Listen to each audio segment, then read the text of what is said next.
tamat aksi 90 minit untuk pertembungan suku akhir pertama bagi dua lagi perlawanan di malam kedua pada malam ini. Dengan ini keputusan penuhnya, pelbagai aksi, pelbagai drama boleh kita perkatakan.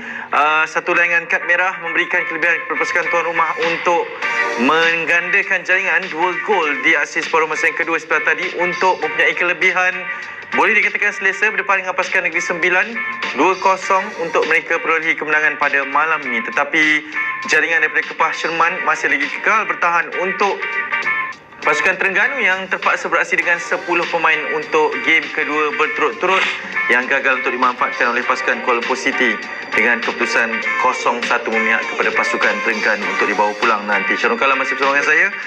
Selangor dan Negeri Sembilan terlebih dahulu.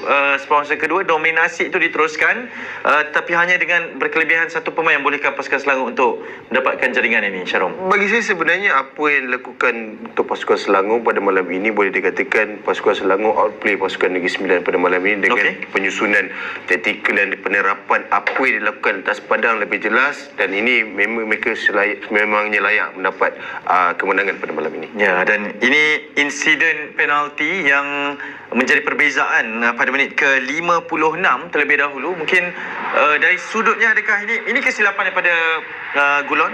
Ya. Beliau cuba menembusnya, memberikan sepakan penalti, tapi sehingga diberikan kad merah. Ini pemahaman anda bagaimana, Syarul? Bagi saya sebenarnya apa yang dilakukan, yang mungkin tackle dari belakang yang ada kekasaran yang berlaku dan setelah diberikan kad merah, tapi bagi saya di atas kekasaran itu dia tak sepatutnya dikenakan kad merah. Mungkin ada berlaku pertikaian ataupun kata-kata kesat yang tidak sepatutnya dilakukan. Disebabkan itu beliau dilayangkan kad merah.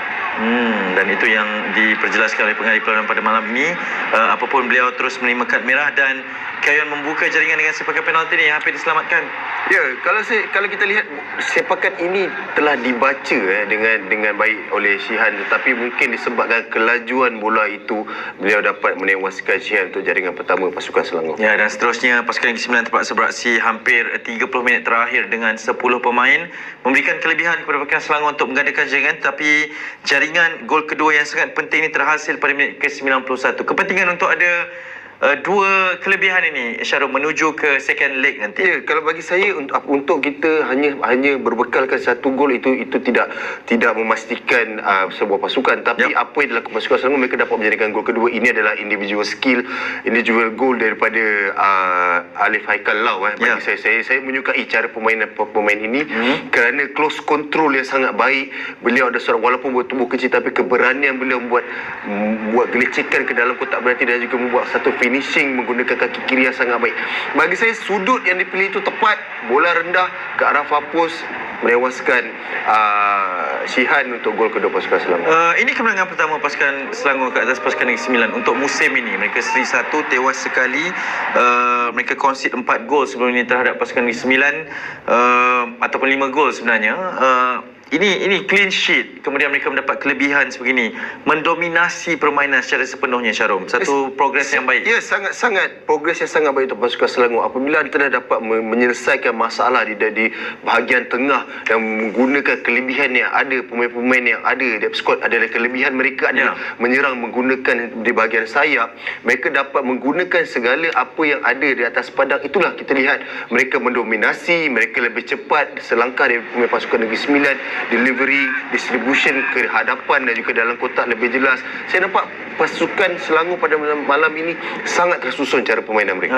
Ini semua daripada homework yang dilakukan oleh barisan kejuruteraan? Sudah pasti. Saya rasa apa penyusunan taktikal pada malam ini hasil dari analisis yang dilakukan oleh pasukan jurulatih pasukan Selangor, yang mereka tahu bertemu dengan pasukan yang kompak di bahagian tengah, mereka boleh menulit pasukan Negeri Sembilan adalah di bahagian tepi. Itu yang dilakukan dan hasilnya mereka berhasil dengan cara permainan mereka bermain di sebelah kiri dan kanan. Ya, dan mungkin ramai berkatakan berkenaan dengan jumlah jaringan 2-0 yang mungkin tidak menggambarkan nilai keseluruhan permainan pasukan Selangor pada malam ini untuk mengenepikan pasukan Negeri Sembilan.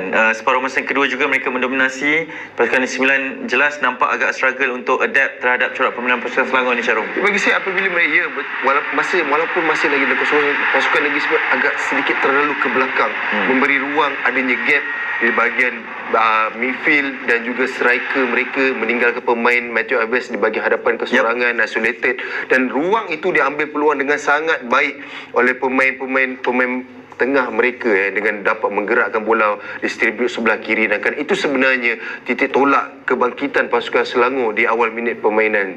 Anda melihat kepada corak permainan seperti yang anda katakan adalah di bahagian pertahanan, terutama yang tidak diubah dengan banyak oleh Tan Cheng Ho, dan ini antara yang memberikan mungkin kelebihan kepada Syahrul Nazim untuk mendapatkan keyakinan demi keyakinannya. Apabila sudah stabil di bahagian belakang, kita lihat keberanian dua center back iaitu pemain ini Syahrul Nazim ke hadapan untuk pergi set piece dan juga mendapat tandukan yang sangat baik di sini. Bagi saya sebenarnya ini ada satu motivasi yang baik. Apabila ada satu stability di bahagian belakang, akan mudah untuk semua pemain ingin ke hadapan. Itu yang dilakukan oleh pasukan Selangor. Ya, dan itu yang berlaku untuk pasukan Selangor selepas mendapatkan 2 jaringan, dan di format sebegini akan ada second leg perlawanan kedua nanti.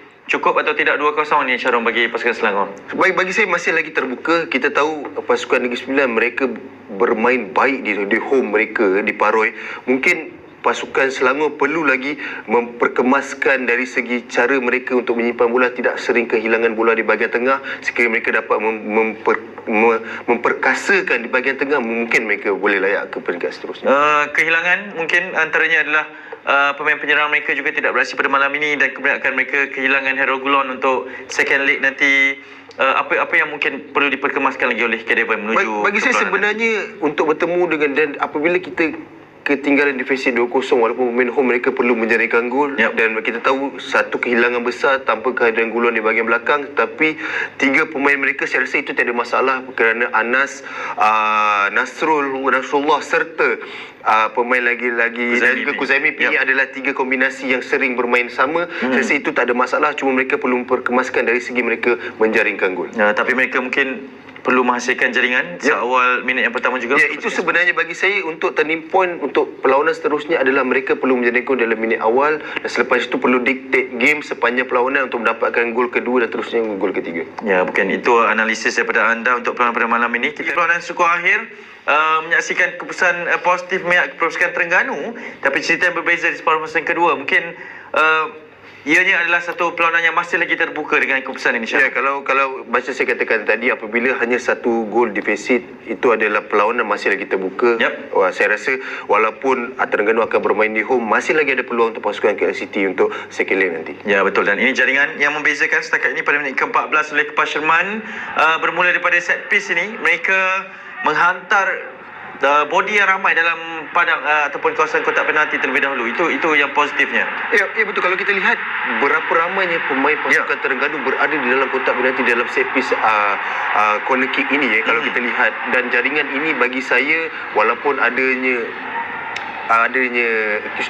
terkena tangan, tetapi bagi saya sekali lagi question mark adalah kenapa kebanyakan pemain pertahanan pasukan Kuala Lumpur City berhenti daripada bermain. Sepatutnya mereka perlu mengeluarkan bola, dan juga selepas itu baru mereka boleh bertanya kepada referee kenapa ada yang terkena tangan. Tapi mereka gagal buat itu, dan hasilnya Kepas mengambil kesempatan itu untuk membuat jaringan pertama pasukan, dan juga salah satu gol tunggal untuk perlawanan pada malam ini. Ya, betul, dan itu gol tunggal terhasil, tapi separuh masa kedua juga penuh dengan aksi kerana berlakunya insiden kad merah juga bagi penjaga gol pasukan Terengganu, Syahmi Husin, dan ini antara perkara yang tidak boleh dilakukan oleh penjaga gol, misjudgment ini. Ya, bagi saya sebenarnya untuk pemain terakhir iaitu Suhaimi, beliau tidak boleh membiarkan bola itu bam di depan beliau. Beliau perlu attack the ball first, to clear the ball first. Itu sebenarnya yang patutnya dilaksanakan. Tapi apabila anda misjudge ini, membiarkan bola itu bam di atas kepala anda, ini akan mengambil satu kesilapan. Dan selepas itu beliau membuat keputusan untuk menarik Romel Morales. Bagi saya tindakan itu membuatkan beliau dikenakan kad merah. Ya, dan ini satu keputusan yang jadi pilihan lain kepada pengadilan untuk melainkan kad merah ini. Ya, betul, kerana ini jelas ini satu satu foul yang memang selayaknya untuk mendapatkan kad merah untuk tindakan ini. Betul, dan terus memberikan tekanan kepada pasukan Terengganu dan hasilnya pasukan Kuala Lumpur City melakukan percubaan demi percubaan. Mereka mencuba sedaya upaya untuk mendapatkan gol yang sangat penting itu, Syarum. Ya, bagi saya sebenarnya di sini sepatutnya jaringan perlu dihasilkan.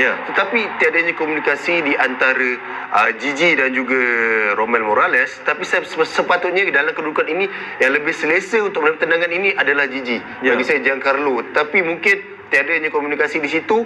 Romel Morales mengambil keputusan untuk membuat sepakan kaki kiri dan hasilnya bola itu terbias keluar. Itu ada satu benda yang bagi saya sangat kurang bernasib baik untuk menjaringkan gol untuk pasukan Kuala Lumpur. Kita bercerita mengenai nasib baik itu mungkin antara kualiti yang ada pada pasukan Terengganu juga pada ketika ini dengan keputusan sebegini apabila ini perlawanan kedua berturut-turut mereka dilayangkan kad merah salah seorang pemainnya, Syarum. Ya, bagi saya sebenarnya setiap pasukan yang mereka perlukan boleh dikata bukanlah selalunya bernasib baik, tetapi apabila anda bersedia dari semua segi, pasukan anda akan bermain baik dan akan mendapat segala benda yang ada. Tapi itu yang terjadi untuk pasukan Terengganu kerana penyusunan dan juga persediaan pemain-pemain untuk mengalami situasi sebegini. Mereka telah bersedia, itu disebabkan mereka bersedia, hasilnya mereka dapat kemenangan.